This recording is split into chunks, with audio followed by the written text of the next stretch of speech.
welcome back to this episode of Just Another Year Chicago. My name is Nick Brody, joined alongside baseball specialist, baseball analyst, always well-dressed, and my co-host, Tony Sapita. And today we are diving into the current state of the Chicago Cubs and Chicago White Sox. As many of you know, the Sox are in first place. Sox fans are clearly happy about it. Tony is so serious right now, he can't even put a smile on for it because he knows he wants more. The Cubs, on the other hand, are not in first place, but they are close in the division race. The NL Central is a very tough division as of right now, and the Cubs are just coming off what almost was a weak sweep after dropping Sunday's finale in the ninth to the Pirates. So to kind of start things off, Tony's favorite subject is Chicago Cubs. You know, just to kind of kick things off is that the Cubs right now are questionable. And why are they questionable, especially after coming off such a big winning streak? Is because they did a winning streak against two of the biggest NL struggling teams right now in the Los Angeles Dodgers and the Pittsburgh Pirates. The Pittsburgh Pirates are the only team below the Cubs in the NL Central. And after the Los Angeles Dodgers and Chicago Cubs series, the Dodgers had lost 13 out of their last 17. That's not going to win your World Series. That's not going to get you into the playoffs. So that's just there's just a lot of question marks around the Cubs. They're beating the teams that they should beat, but then they're also losing to the Pirates early and then having to come back in the ninth to still lose on Mother's Day. How could you do that? Beer was ruined. There's not much else to say. The Cubs are technically hot, but they need to prove that again this week. Starting tonight, or we are filming tonight, the first day, May 11th, of the Cubs-Indian series, and this will be posted on the 12th of May. So more to come on that. But Tony, as a Sox fan looking in and being a baseball analyst, putting all Sox stuff aside, how do you view the Cubs right now? Well, first of all, good luck against the Indians. Please beat them. I'm a big Cubs fan for the next couple days. I didn't know that Dodgers stat until I think Thursday, Friday maybe, that they had lost, so many games out of their last, I think it was like 13 at the time, 14. And so I was like, oh my gosh, wow, they are just absolutely rocking the Dodgers. Clayton Kershaw had nothing for him. I was like, man, the Cubs are heating up. It made me a little worried. Then I saw that stat and I was like, yeah, I mean, at the same time, still got to beat, they're still a World Series caliber team. Basically returned, most roster, added pitching, Trevor Bauer, a bunch of other guys. So losing the Pirates was tough, but it's a great stepping stone. Like you said, you got to beat the teams you're supposed to beat. 2 out of 3, it's baseball. You can't sweep every team. It is understandable. Honestly, although, yeah, they started off slow, but I think they're in a good spot here. They're really not that far out of first place.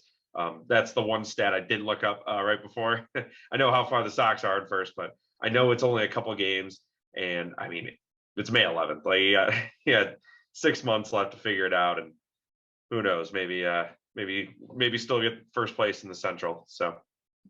Yeah, and like we said, it's May 11th. It's still pretty early in the season. It goes all the way through the end of August. So, you have nearly 3.5 months left of baseball.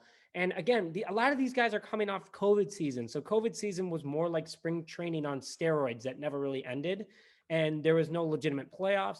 So the Cubs are in a really weird position. But there is one thing about the Cubs is even though they are currently ranked 23rd out of the 30 MLB teams, they are one of the hottest offensive teams in the NL as of right now. Why is that? You got guys like Jock Peterson finally getting hits, even thinking that they're walk-offs against his old team. Totally fine. Tied up the game, forced the game to go to extras. Cubs ended up winning the game. But Jock Peterson, a guy that they wanted in for his bat, who, in my opinion, is not a good defensive player. And if the NL hadn't DH, he'd be the number one guy on the Cubs roster, kind of like what Schwarber would have been. So, bringing in a guy that just won a World Series is great. You have that lively energy. You have a guy who wants to feel that again. So good thing Jock Peterson's heating up. But Matt Duffy is someone that a lot of Cubs fans are starting to learn about, and he is the ultimate utility man. I feel like the Cubs always have a guy like this. Ryan Theriot was a utility guy. Kris Bryant, you could consider a utility guy. Mark DeRosa back in the late 2000s was an awesome utility guy. Tony Campana, a lot of people forget about that guy. The guy who hit the last inside the park home run at Wrigley Field, who was a total speed demon. Cubs are known for always having that one utility guy per year, and Matt Duffy's the guy. He's a strong asset. He's the second best batter on the Cubs right now, batting 288. He's getting on base. And when he is on base, he has 17 hits and 11 runs. So get the man on base, and guess what? He's likely going to score for you. So that's another positive for the Chicago Cubs right now. Javi Baez is starting to kind of feel things out. He still is swinging at everything he sees. He's starting to get more contact, though. He does lead the team with 25 RBIs as of May 11th. But that average is still kind of a concern, batting 255. Fine if you're just an average Joe Schmo player, a role player, but when you're a guy that's MVP caliber on the cover of 2K, you should be batting close to 300. But speaking of that, we'll get to the only guy on the Cubs roster besides Nico Hoerner, who is down in AAA batting 300. We'll get to him in a minute. Anthony Rizzo's kind of in the same boat. You can't be a 229 hitter and want big money. I still think the Cubs completely disrespected Rizzo with a 5-year, $70+ million contract. Complete trash, absolutely disrespectful. At least give the man $110 million. That would have been my opinion. That's still a discount. And then you find out that they offer a guy like Javi Baez, who's doing very similar contract, but with $180 million slapped on it. So a lot of controversy with the Cubs. We'll love all these guys, but they need to warm up, and they need to warm up fast. This week was a much better offensive play. Hopefully that carries over. But, a guy like that is Kris Bryant. And, before we jump into, who's hot for the Cubs, Tony, what do you think about the Cubs' depth? What do you think about their core guys? Like, how are they performing from a Sox fan standpoint who does have a lot of consistency? How do you see the Cubs right now? Well, I don't know if you remember from our baseball preview show, I had said that I thought Jake Marisnick would be the utility guy that everyone loved. I was wrong. It's Matt Duffy, it looks like, but I knew there was going to be that one guy. There always is that especially just with the Cubs too. I don't know what it is. There's that certain aura of when, like the stadium just gets extra loud, and, they kind of just have that extra love for a guy that they know is not, Kris Bryant, Javi Baez, one of the top guys, but he's still contributing like major contributions to a team, really helping them win games. And they understand that obviously, that's important. And that really does eventually, like we'll get to it with the Sox. It kind of just keeps the boat steady until these guys like Anthony Rizzo, and obviously Kris Bryant's already hot. Javi's getting there till these guys really come around, probably when it gets warmer, honestly. It's still cold. It's 50 degrees in Chicago, May 11th. Come on. Yeah, so I do think overall, I really do think in general, you guys are in a good spot. You mentioned that they're 23rd in the MLB, but last I looked, they're 5 games out of like being the best team in baseball. Like that's how close everyone is. So again, it's just May 11th, nothing to freak out about. I do think, again, step in the right direction. But I guess we'll see as it goes on. And I can attest to the cold. Let's make that very clear. As many of you were watching, London and Tony took over last Friday talking about the Bears and had claimed that I had been kicked off of Just Another Year Chicago. Yet all the passwords were the same. We are not revealing those, obviously, but I am back. Totally fine. Wrigley Field was freezing cold. I thought wearing a jacket, a hat, a jersey, and jeans with warm boots would have been enough. And first baseline, second balcony, third row where the sun hit just in the 9th inning. Very cold baseball. I can't imagine what it feels like, especially as a catcher, Wilson Contreras, to catch a baseball at 99 miles an hour in the cold, but also on top of it being Rizzo, hit it. I mean, we all know what it's like when we were little kids playing in Little League and we would hit a baseball with a metal bat when it's cold out. Doesn't feel much greater with a wooden bat either. So, but going into what's warm in Chicago right now for the Chicago Cubs is Kris Bryant. Only guy batting above 308 that's on the active roster. Nico Hoerner, when he was up, was batting 338. I think Nico should be on the active roster, but obviously due to his contract and the Cubs being cheap, they don't want to bring him up just yet. But he's the only player batting above 300 at 308 as of May 11th. He has 9 home runs, 22 RBIs, and is a 650 slugging. I mean, that's pretty awesome. And then a 1.047 OPS. So this guy is on a tear right now. As of May 11th, he looks good. When the offense needs life, you can rely on Kris Bryant. You can tell teams are planning around him again. It's definitely a good thing to feel as a Cubs fan, especially in a contract year. It's a toss-up with me when in regards to a contract year, because I feel like Kris Bryant did this before. He gets really hot in a contract year. He has ironically no injuries, but he's the same player, same type of play. I love Kris Bryant. Kris Bryant, nothing against you. I want you to stay in Chicago, and I love that you're playing at your highest level, but his price tag is just rising right now. So if we're looking to keep a few of the guys, Kris Bryant is likely going to be one of them, and he's going to cost the Cubs a pretty penny. But Tony has more notes on who's hot right now in the Cubs. Kind of hard to think about in regards to these two players, but also pretty exciting too. So Tony, who's hot for the Cubs for you? Yeah, I just got a couple notes. So we talked about Jock Peterson already, and yes, overall throughout the season, honestly, he got off to a slow start. Obviously, he was hot in spring training, but now over the last 3 games, he's 12 in the last 3 games. It's 500. Like, yes, it's only 3 games. Yes, it was against the Pirates, but at the same time, sometimes it's all it takes to start a little hot streak. And he's been 3 for 4 in 2 of those games too. So he's just having these offensive outbursts, and that should be definitely something that if you're a Cubs fan, you should be excited to see that, because he was brought in for his bat. And I do think he is a very good player. I did want the Sox to sign him over Adam Eaton, but that's kind of worked out how it has. Then another guy, I kind of looked this up. I didn't realize Kimbrel, he's got 6 saves through 14 games. I guess it's not scalding hot. It's, he could have 14 save through 14 games, whatever. But it's about 50%. Like, I'm sure he's come in also in situations where it's like a tie game and he's holding, or it's, like when they played the Dodgers, they were up by, I believe it's outside of 4 runs. It's not a save anymore. So 6 saves is fine. He seems to be on a better track than he was the last year and a half or 2 years. And overall, just something to be excited for.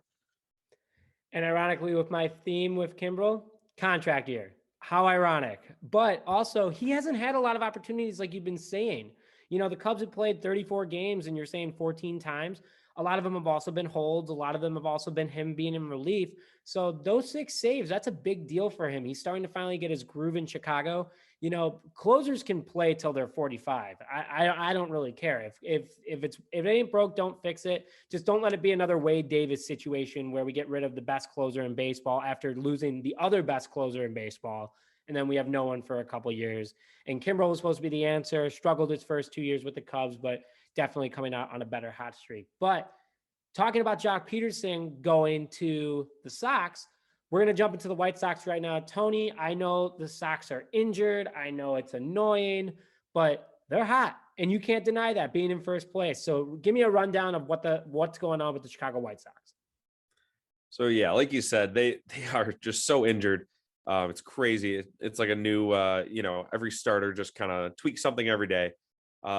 They've still won 4 of the last 5, 7 of the last 10. Should have won. It should be 5 straight. That Reds game, obviously, they gave up 1 run in the top of the 10th, or I guess it'd be bottom of the 10th, because that's stupid extra innings rule. But that's a story for a different day. This was a huge weekend for them. They only needed 2 of the 3 probably against the Royals, a surging Royals team, but they got all 3. They swept them, and they overtook first place in 1 weekend. There were Royals fans tweeting like, "Oh, how's it feel down there?" Before the weekend started, Sox were a game and a half out, and then all of a sudden, we're 2.5 games up on them. So that felt good. One of my favorites that I've been seeing is that they also have the best run differential in the league now, plus 53, which is a good run differential. But then when you look at who's in second, the Red Sox, they're only at plus 33. They have 20 more runs than the next best run differential. So, I mean, that's just a great sign, especially for a team where, yes, our pitching is good. I'll get into that in a second, but we're expected to have these big bats, especially with E out, Luis Robert out. Tim Anderson missed some time, but he's back. Jose Abreu hasn't been hot yet. That's just great to see. So hopefully that up. Hopefully it's not, just a little early season, get hot and flame out. So, but speaking of the role players kind of picking up their slack, Danny Mendick is a guy who he's batting .333 in the season. He came in, he had a home run against the Royals. He's kind of been that fill-in. I think Eaton was a little sore the past couple of days, and obviously Luis Robert's out. So Leori Garcia is playing in center. So Danny Mendick has actually just been, he wants to be on this team. He would probably be on the team if we didn't have just the stacked outfield, the stacked team normally. Obviously now we have the injuries. He's getting his chance. and he's really making it hard for Tony La Russa or whoever's actually in charge behind the puppet to make this lineup when Eloy and these guys come back. My last topic on their batting, at least, is Yasmani Grandal needs to go, or he needs to be just a guy that comes in just to give Zach Collins a break. He's batting 133. It's bad. He strikes out a good amount, but he also takes a ton of walks. So it's kind of weird. I think he's 27 walks on the season. So he has a 378 on base percentage, which is crazy for a guy batting 113. But overall, I just haven't liked his play at all. He doesn't frame pitches very well. He, especially with Angel Hernandez behind home plate, I've noticed he's, lunging over to catch a ball right down the middle, but Angel Hernandez thinks that's outside and he's going to save it. So he calls it a ball. That's what Zach Collins does a lot better. I'll get into him a lot more because he is a guy that is surging for the Sox. So I don't know if you have any comments from a Cubs fan on kind of their batting, kind of their injuries, but if so, go for it. Yeah, I mean, like, it's nice to see, like, the Sox be competitive as a Cubs fan. I mean, it's been obviously a super weird stretch. Like, for the first time in decades, the Cubs have been a dominant team for almost over half a decade now. And, the Sox and Cubs always have these 2-year spurts where they're unbelievably good, could go to the World Series, and then they suck for another 5-6 years. But honestly, like, it's nice to see that the Sox now consistently for 2 seasons in a row, I say 2.5 because 2.5 years ago, they were starting to show their potential. They were starting to get their swagger. They were starting to get crazy, not crazy, but they were trying to get scary. And it was like, okay, like, these guys are a few pieces away from being amazing. And now they're pretty damn good at baseball. So, I can't speak to, obviously I like Tim Anderson. I love his swagger. I think that's like kind of what they need. Jose Abreu, I think, is a monster. I still respect that he won AL MVP even during COVID season. I mean, he averaged an RBI a game, which if you're getting runs and you're doing it for your team, you're doing the right thing. So I think he also has a super impressive story. And a lot of the White Sox do. I mean, a lot of these guys like Yermin Mercedes, his story is incredible. A lot of these guys on this team have really awesome upbringing stories. And that's why they appreciate being on a ball club like the White Sox and bringing them to the status that Sox fans have been wanting for a long time. But especially coming to the dominant side of things, they're the best starting pitching in the MLB. So Tony, kind of like break that down, because the Cubs were in that position a couple of years ago, but now it's flipped over to the South side. Yeah, so the Sox it's for sure flipped so far, at least this year. I know real quick to the Cubs, I know they're only starting pitcher with a winning record. Not that matter that much, but it's like Rex Brothers, I believe. He's 1-0. And almost blew the game against the Pirates. Let's just make that Yep. clear. He almost blew the game against the Pirates. But yeah, no, yeah. It's crazy. Like, so the Sox are dominant right now. So kind of like run through exactly where they stand and why they're so good compared to years before. Yeah, so like you said, they do just statistically have the best starting pitching staff in baseball right now. Their starting pitchers, just for the last 5 games, it was a little bit of a rocky start. Like, they were kind of figuring it out. Rodon has been hot since the beginning, but especially Giolito and Keuchel, they didn't start off too well. But they're in the last 5 games, their starting pitchers combined have allowed 1 total earned run. That is crazy. And they're not going, 2 innings and then doing a bullpen game. These guys, minimum, it was 5 innings. And then I think someone went 7. I believe that was Rodon. And their starting pitching ERA is 2.66. That is crazy low in general, but also consider that the second best ERA in baseball is the Mets at 2.97, basically 3. And they have Jacob deGrom, the best pitcher in baseball, even though I want to say it's Rodon. And then just with Gio and Keuchel, like I mentioned, they're the 5th and 6th best pitchers on this team right now. And one's a World Series champ, one is a Cy Young contender the last couple of years. And they're still great, but Rodon has just been incredible. Michael Kopech he's really found his groove. He hasn't really gone. I think he's had 1 game where he's really gone like 6 innings so far, 6-7 innings. I was actually at that game. It was awesome. But he's starting to ramp it back up. Obviously, had 2 years off of baseball. And Lance Lynn is a bulldog. He's exactly who we thought he was. People were a little worried, myself included, when we traded Dane Dunning, because he was a really good prospect. I really liked him last year. But Dane Dunning's been bad this year, so it actually worked out. But Lance Lynn has come out and he is just absolutely shoved. And it has been great to see because everyone is so good. I feel like they're competing with each other at this point. It's like, oh, Giolito's like, yeah, I just threw 1-run ball out there. Rodon comes up. He's like, well, watch this. No runs, 7 innings, 10 strikeouts again, whatever it is. So I don't know if you have any comments on the starting pitcher before I get into the stats. No, I mean, it's definitely a friendly competition. I think it's awesome to watch too. It's kind of like Lester, Arrieta from a couple of years ago, like and Hendricks, like who's going to be the top guy. So I as a Cubs fan looking out into what the Sox have, you guys should be definitely very excited. But let's wrap things up here. Who's hot for the Sox? I mean, like I could obviously say Yermin because I just love saying his name. But the dude is insane. I mean, for a rookie, I know he's an older rookie, but he is insane right now. But kind of give me a quick rundown about who's hot on the Sox. Yeah, so Yermin is still hot. You probably haven't heard of him or heard about him the last like 17 days. Because the Sox have had like 15 off days, with a couple being rainouts, but a couple of these built-in off days built for these rainouts that they haven't used. So they've had all these days off. They obviously played the Reds. So he's a DH. So I think they had him pinch hit a couple times. But he didn't get any hits in those games, and he did have a game where he went 0 for 4, and that's been over 17 days, which is crazy. Again, they have so many days off. But since then, he's had a couple big hits. He had a triple, and then a stand-up triple, he's a big guy. He was moving, and he won April Rookie of the Month. I don't think we touched on that. He deserved it. He was batted like 400 in April, but right now he's at 373, a measly 373, which is best in the American League still.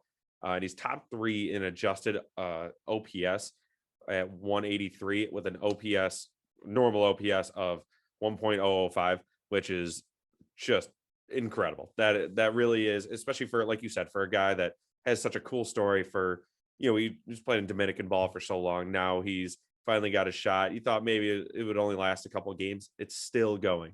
And honestly, I think he can still do better because I do think once it starts to warm up, the ball starts popping more.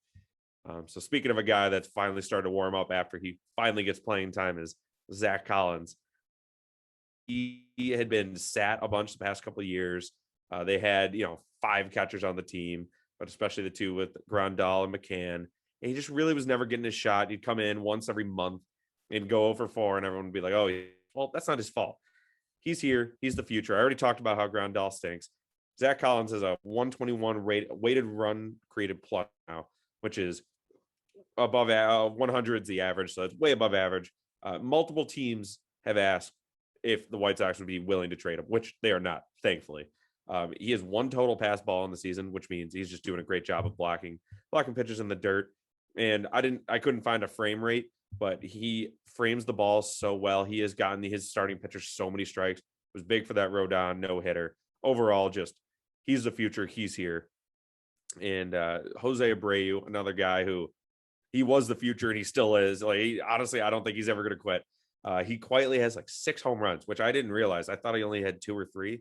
He just kind of keeps popping them off every once in a while. He leads the team with 26 RBIs. I think a lot of them have come in the last couple of games. Because every time he comes up, he just doubles it to like left center and someone scores from first. It's been great to see.